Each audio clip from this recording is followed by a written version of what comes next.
Luna sat by her window, fingers dancing across the raised dots of her book, when the sky exploded into screaming metal and fire. The crash shook her apartment building so violently that her teacup shattered against the floor.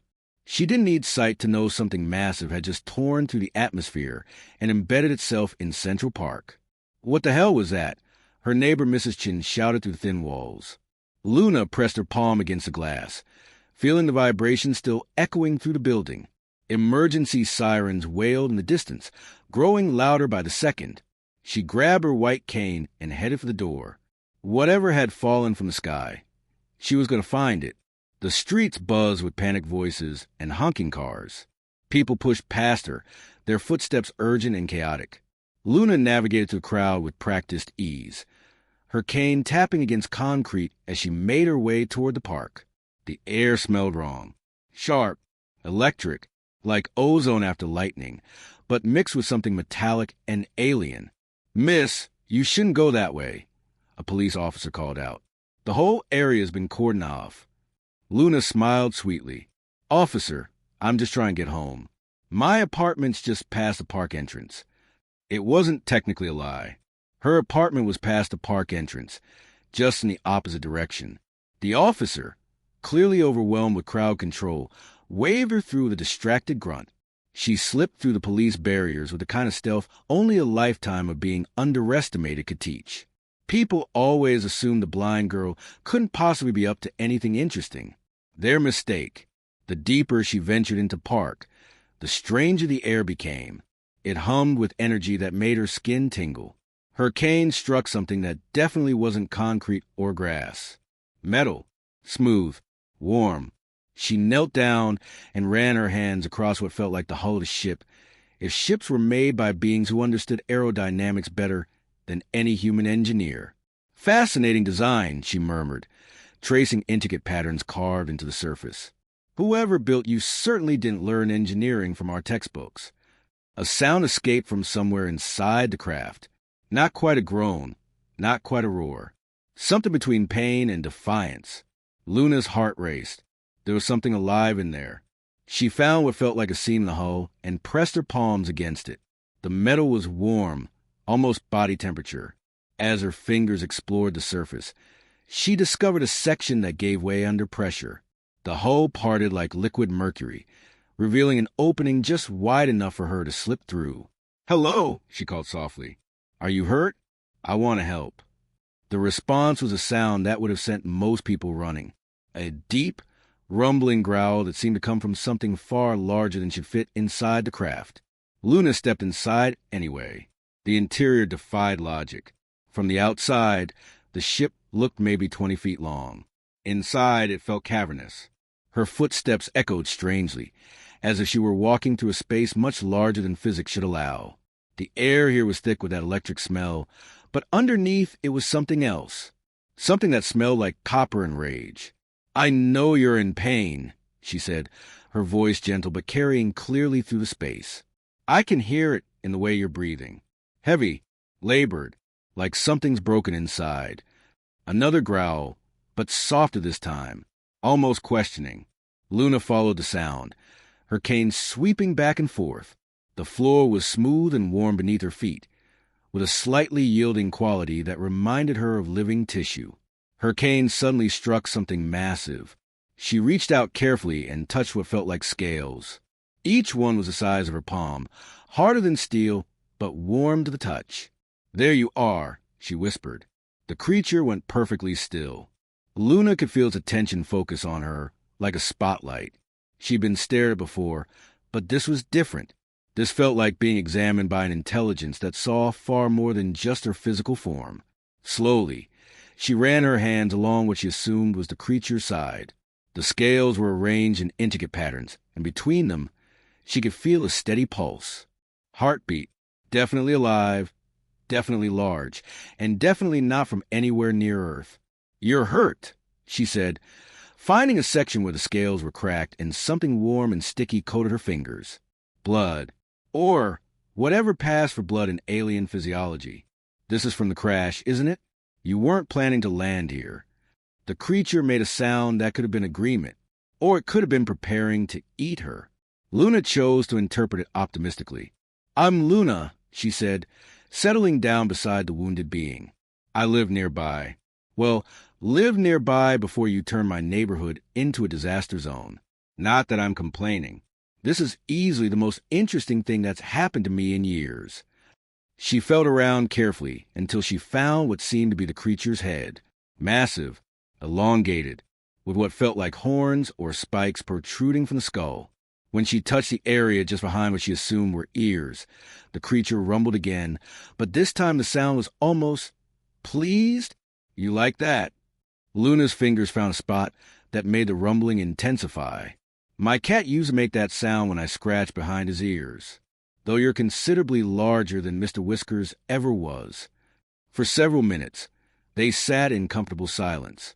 Luna continued her gentle scratching while the creature's breathing gradually became less labored.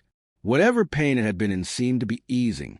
"So," Luna said conversationally, "I'm guessing you're not exactly local fauna."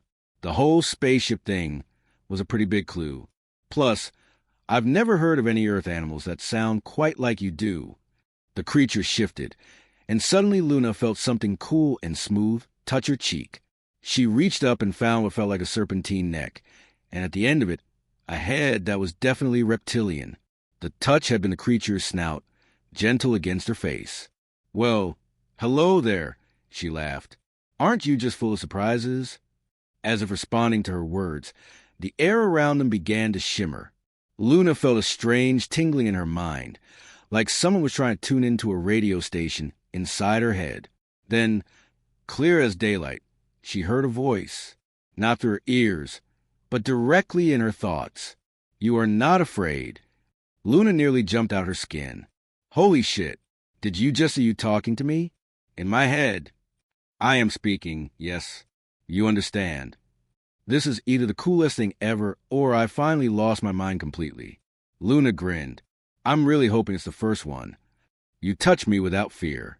You offer comfort to that which you do not know. This is unusual." "Yeah, well, I've always been told I'm a little unusual." Luna found the creature's head again and resumed her gentle scratching. "Most people get all worked up about things being different. Me, I figured different is just another word for interesting. I am damaged. The journey here was not planned. My ship's navigation systems failed. I crashed into your world by accident. Bad day?" There was a pause, then something that might have been alien laughter. "Indeed, a very bad day. Want to talk about it? I'm a pretty good listener. Occupational hazard of being the girl everyone assumes can't cause any trouble. My name is Zephyr. I am, I believe your word would be, explorer. I travel between worlds, cataloging species and civilizations. I had just completed a survey of a particularly hostile system when my ship's systems began failing." "Hostile how?" "The inhabitants took exception to being cataloged. They destroyed most of my equipment and damaged my ship. I barely escaped with my life." Luna could hear the anger in the alien's mental voice, but underneath it was something else. Hurt, not just physical, but emotional. "They didn't appreciate your scientific curiosity, huh? They attempted to dissect me while I was still conscious. They were thorough in their hatred." The way Zephyr said that last word made Luna's blood run cold. "Jesus, I'm so sorry. That's horrible. I have encountered many species in my travels. Some welcome knowledge, others fear it, but none have shown such deliberate cruelty for the sake of cruelty itself." Luna was quiet for a moment, processing this. "So, you're running from them? Is that why you crashed here?" "Running implies I had a choice in destination. I was fleeing, yes, but my ship chose Earth at random when the navigation systems failed completely. I did not expect to survive the landing. But you did survive, and now you're stuck here. Temporarily. My ship can be repaired, but it will take time. Time I may not have." "Why? Are they following you?" "Eventually. They are persistent in their hatred. They call themselves the Void Hunters. They believe that knowledge should belong only to them, and any being who seeks to learn and share that knowledge is a threat to be eliminated." Luna felt a chill that had nothing to do with the evening air. "So, they're going to come here, looking for you." Yes, and when they do, they will not distinguish between myself and any humans who have encountered me. They will see your entire species as contaminated by my presence. Well, Luna said, her voice taking on a dangerous edge. That's just rude. I think I'm going to take that personally. You do not understand. They are a species bred for war. They have weapons that can crack planets. Your world's military would be like insects fighting against a forest fire. Luna was quiet for a long moment, but her hand never stopped its gentle motion behind Zephyr's ears. Finally, she spoke. You know what's funny about being underestimated your whole life? You learn things. Useful things. Like how to move around without being noticed. How to listen to conversations people think you can't understand. How to find information people don't think you can access. I do not follow your meaning. I mean, Luna's smile was sharp enough to cut glass. That you crash-land in the backyard of someone who spent her entire life figuring out how to be more dangerous than anyone expects.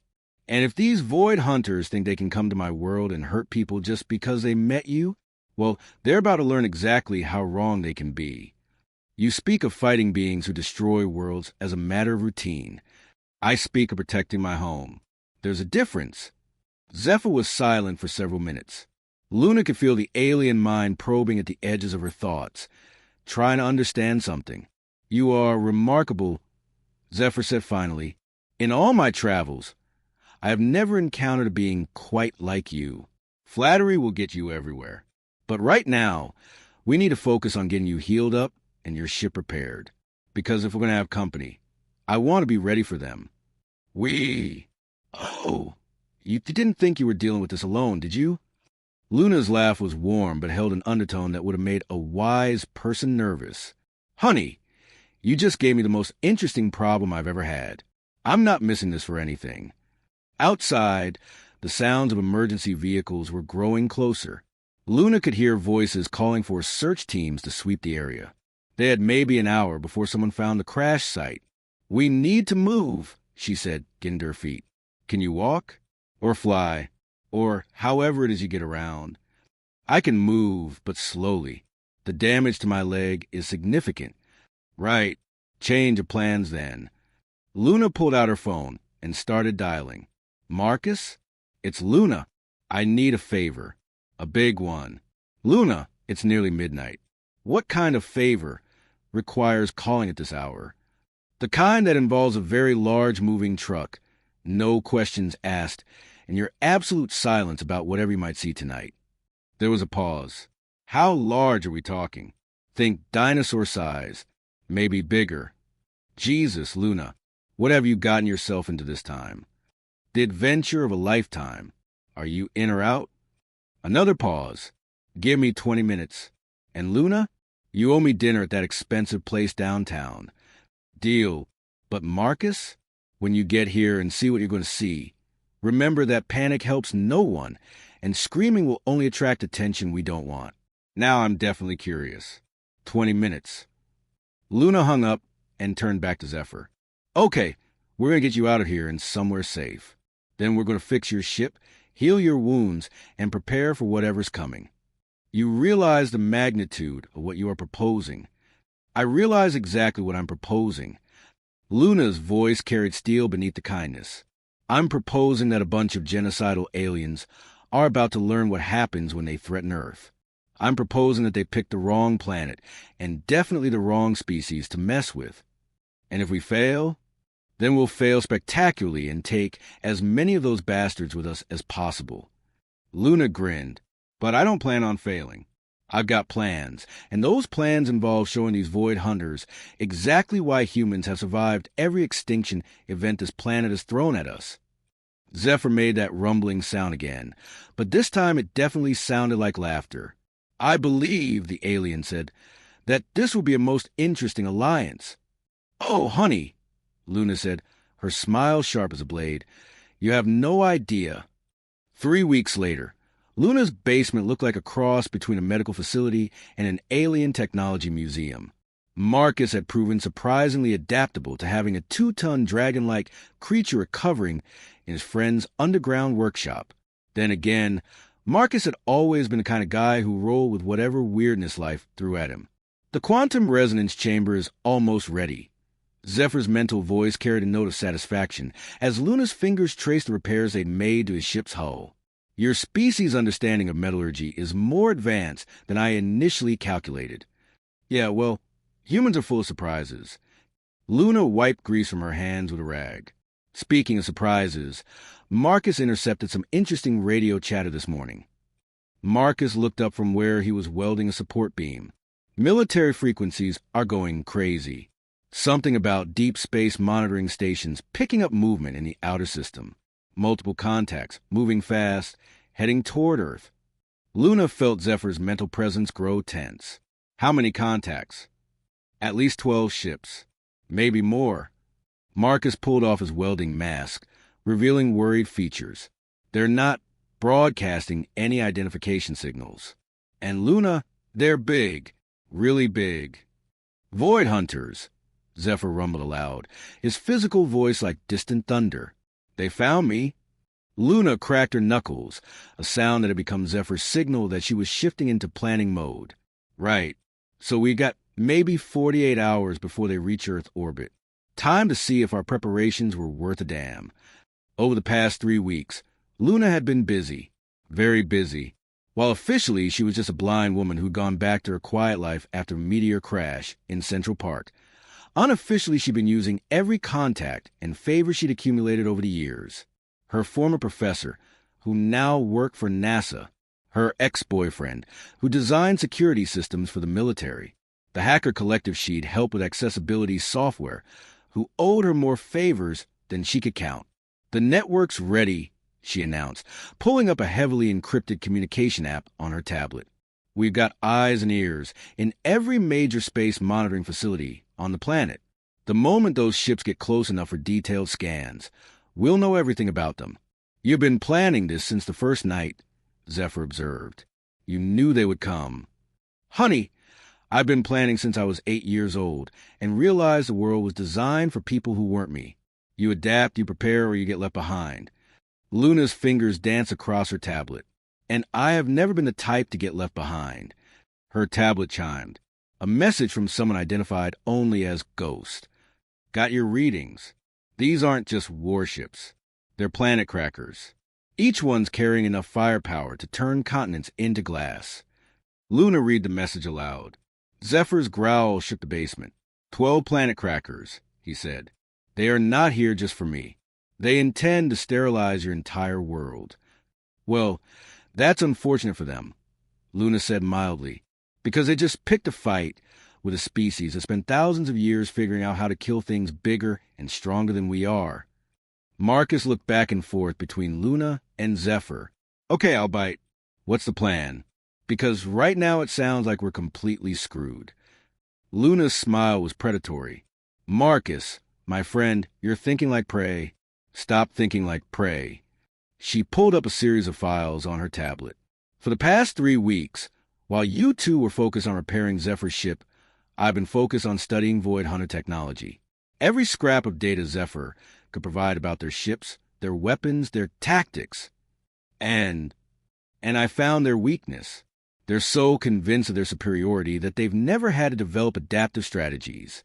They have one approach: overwhelming force applied directly. It's worked for them for millennia, so they've never learned to think outside that paradigm. Zephyr's mental voice carried curiosity. What are you proposing? I'm proposing we give them exactly what they expect, right up until the moment we don't. Luna's fingers flew over her tablet, bringing up technical schematics. They'll expect Earth's military to meet them in space with everything we've got: ships, missiles, orbital platforms. A direct confrontation, which we will lose, Marcus pointed out, which we will lose spectacularly and publicly. Every news network, every social media platform, every communication system on Earth will broadcast humanity's crushing defeat. Luna, that sounds like a terrible plan. That sounds like the first phase of a brilliant plan. Luna's grin was sharp, because while the world watches human forces get obliterated in space, something else will be happening down here on the surface. She pulled up a new set of files. Meet Project Whisper. While every government on Earth has been focused on building bigger guns and faster ships, a few very smart people have been working on something different. Cloaking technology. Not the sci-fi kind, but real electromagnetic field manipulation that can hide objects from virtually any form of detection. Zephyr's mental presence grew interested. You have been developing stealth technology. We've been perfecting stealth technology. And in about 6 hours, every major city on Earth is going to quietly deploy cloak defense platforms. Not weapons designed to fight in space. Weapons designed to fight right here in the atmosphere, where physics gives us some advantages. Marcus was staring at her.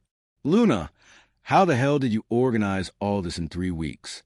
I didn't organize it in 3 weeks. Humans have been preparing for alien invasion scenarios for decades. We just never had specific intelligence about what kind of aliens we'd be fighting.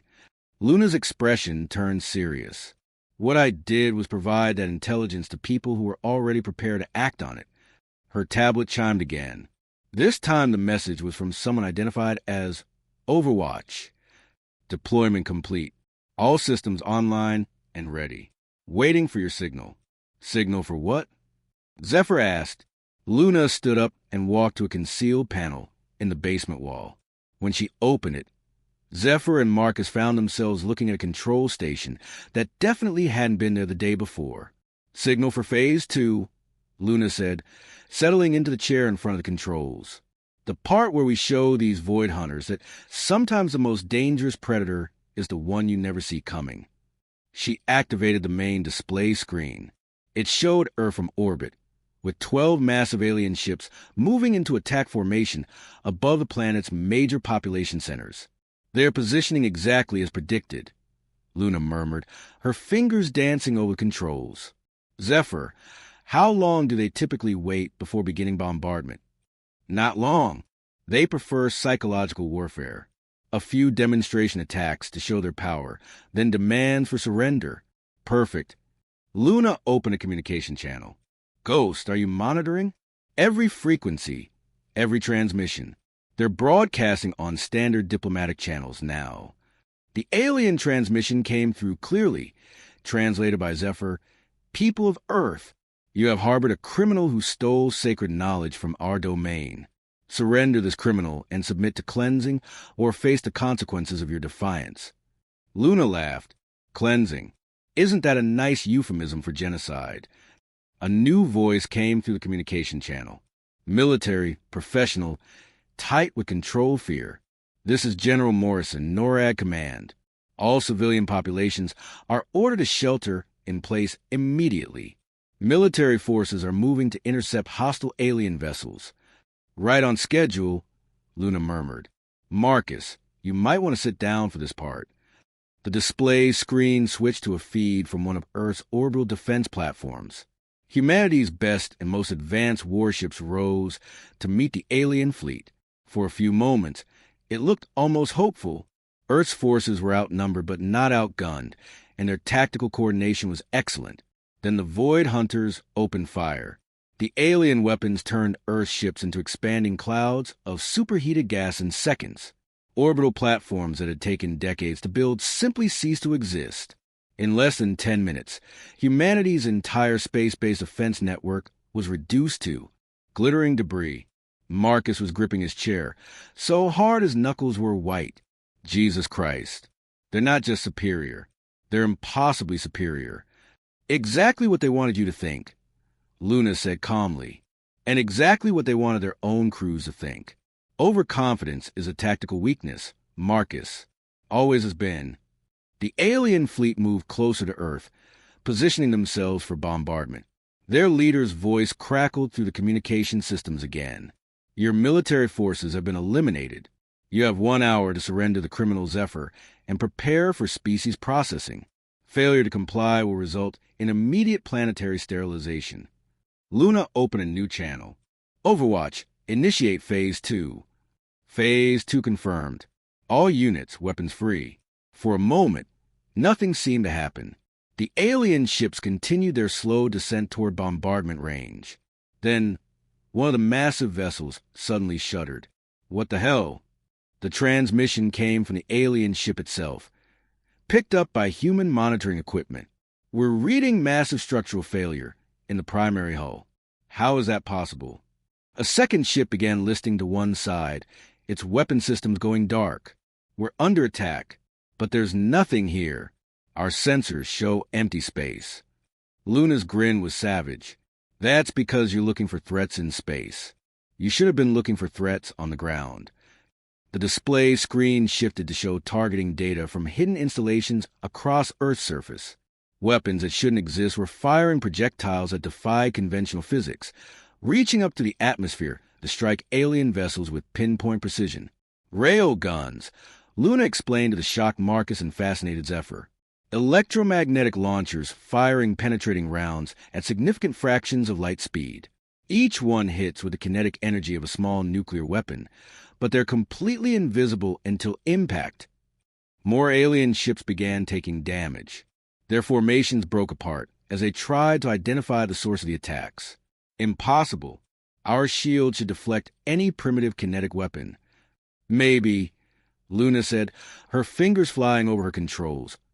But you designed those shields to handle energy weapons and explosives. You never considered someone might skip right past the boom and focus on pure kinetic transfer. A third alien ship was now venting atmosphere from multiple hull breaches. Luna opened a new communication channel. Attention, Void Hunter Fleet. This is Earth Defense Command. You have exactly 30 seconds to withdraw from our system, or we will demonstrate that your species isn't the only one capable of cracking planets. The response was immediate and predictably arrogant. Impossible. Your species lacks the technology for effective resistance. This is some sort of trick. You're right, Luna agreed pleasantly. It is a trick. The trick is that while you've been focused on building bigger hammers, we've been focused on building better aim. She opened another channel. Overwatch, target the command vessel. Show them what a full coordinated strike looks like. Every hidden installation on Earth opened fire simultaneously. Dozens of invisible projectiles converged on the alien flagship from multiple angles. Each one calculated to strike at the precise moment to maximize structural damage. The massive alien vessel, easily 3 times larger than anything humanity had ever built, cracked like an eggshell. Secondary explosions rippled through its hull as critical systems failed in cascade. The remaining 11 ships immediately began climbing away from Earth as fast as their engines could push them. Withdraw immediately. The primitives have some kind of planet-based weapon system. Our shields are useless. Luna opened the communication channel one more time. Void Hunters, you came here to commit genocide because you thought we were weak. You were wrong. Earth is now a designated sanctuary world under human protection. Any attempt to return to the system will be met with lethal force. And unlike your species, we don't make threats we can't back up. The alien fleet disappeared into hyperspace without another word. Marcus was staring at the displays in shock. Luna, what the hell just happened? How is any of this possible?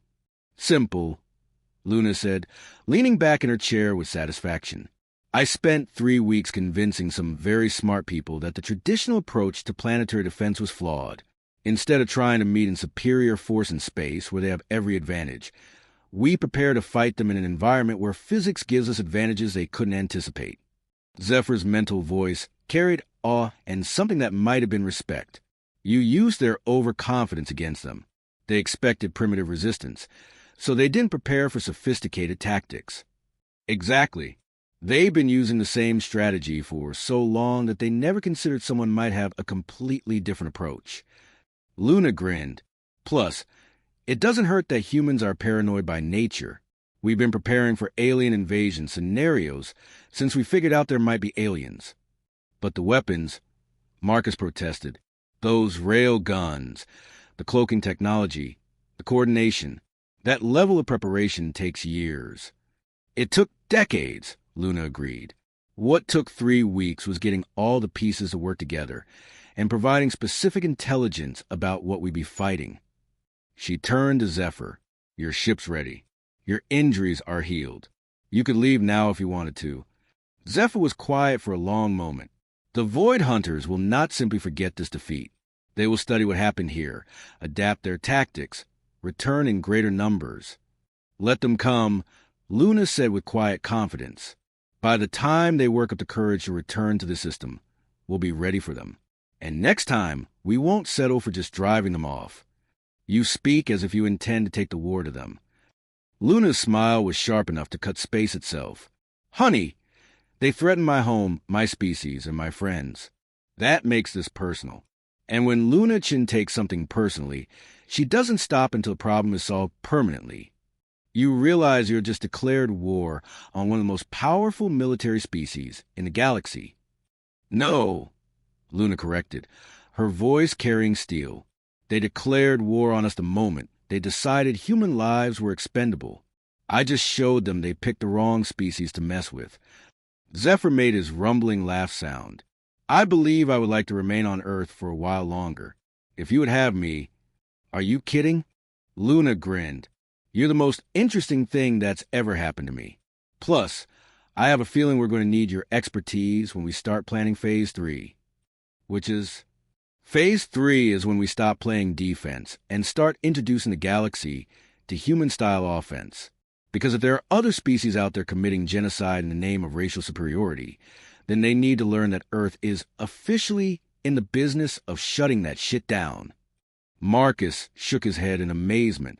Luna, you just turned humanity into an interstellar power in one afternoon. No, Marcus. Humanity was always an interstellar power. We just needed the right motivation to stop hiding it. Luna's expression grew thoughtful. Besides, someone needs to stand up to bullies like the Void Hunters. Might as well be us. Outside, the sun was setting over a world that had just announced the galaxy that Earth was under new management. And in her basement, a blind woman with a gift for seeing solutions that others missed was already planning humanity's next move. Zephyr, she said casually, tell me everything you know about the other species the Void Hunters have been terrorizing. I think it's time for them to meet some new allies. The dragon's laughter rumbled through the basement like distant thunder. This, he said, is going to be very interesting indeed.